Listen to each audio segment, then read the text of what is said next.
मला असं वाटतं मुंबईसह की राज्यभरामध्ये मुसळधार पाऊस कोसळतोय आणि पावसाच्या पार्श्वभूमीवरती अनेक ठिकाणी रस्ते जलमय झालेले आहेत।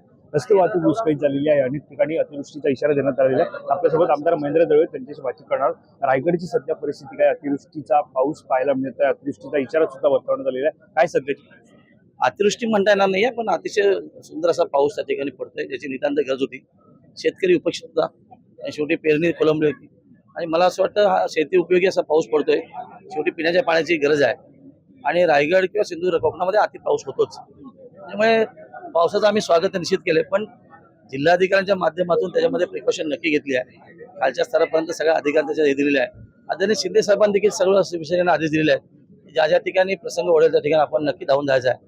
पण शिवसैनिक सज्ज आहेत आणि येणाऱ्या काळामध्ये मदतीला नक्की जातात। महेंद्र दळवी खरं तर पालकमंत्री पदासाठी आग्रही असल्याचं पाहायला मिळतं। शिवसेनेकडे यावं, महायुतीचा धर्म सुद्धा तुम्ही पाळत आहे, मग महायुतीच्या धर्म पाळत असताना सुद्धा पालकमंत्रीपद का नाही मिळतं? पालकमंत्री हा आमचा अधिकार आहे, ती लढाई आमची कायमस्वरूपी चालू राहणार। आणि म्हणून परवा आदरणीय मुख्यमंत्री मोदयांना आम्ही बरेचशाने भेटलो, तर त्यांनी आश्वासित केलं की अधिवेशन काल संपल्या क्षणी आम्ही पालकमंत्री घोषित करणार। नेहमीप्रमाणे आम्ही आशावादी राहणं आमचं काम आहे, पण ही लढाई आमची चालू राहणार। तुम्ही आशावादी राहणार असं म्हणतात, कारण या निवडणुकीला, विधान परिषदेच्या निवडणुकीला तुमच्या मुलीचा सुद्धा फॉर्म तुम्ही जो होता भरलेला होता, मात्र तो सुद्धा मागे घ्यावा लागला। सातत्यानं महायुतीमध्ये राहून आदेश पाळत असताना सुद्धा का दुर्लक्ष?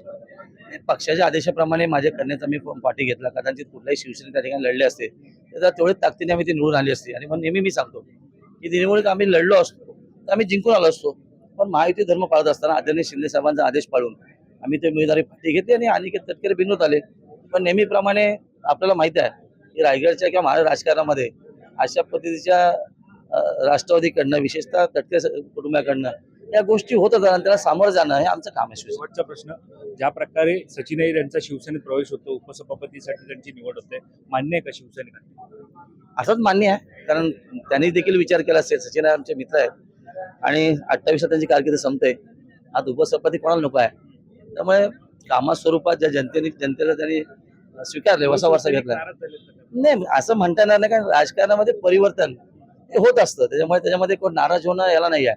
कामा स्वरूपात ती व्यक्ती किती लोकांशी लायबल आहे याच्यावर त्याचं करिअर किंवा त्याच्या अवलंबून असतं। नाही, आज मी सल्ला देण्यावर मोठा नक्की नाही आहे, पण याचं नक्की त्यांच्या शिंदे साहेब आमचे जे विधान परिषद आमदार त्यांनी सूचना केलेली आहे की आपणही आत्मपरीक्षण करायला पाहिजे। मला असं वाटतं येणाऱ्या काळामध्ये निश्चित करतो। कॅमेरा पर्सन अवधेश कुलकर्णी, वैभव पाटील, मुंबई।